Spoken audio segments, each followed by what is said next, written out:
بسم الله.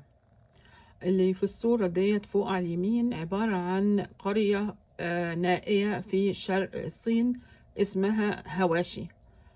كانت تعاني من الفقر والتهميش لعقود طويلة، فقرر سكانها التوحد فيما بينهم وبدأوا بالإنتاج والتصنيع بدون أي دعم من الدولة، حتى أصبحت القرية تصدر منتجاتها ل40 دولة، وأصبحت فيها مطار دولي، وهي الآن تصنف كأغنى منطقة بالعالم.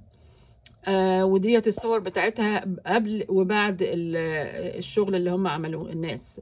أنا مش شايفة إن ده فيه أي حاجة الصراحة جديدة. ليه؟ لأن هو واضح إن هم شالوا الفساد من المعادلة.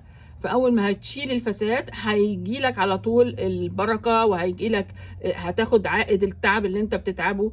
مش لما تتعب وبعدين بعد كده فلوسك تتسرق، ما انت مش هتشتغل تاني يعني. عموما ربنا يرزقنا جميعا.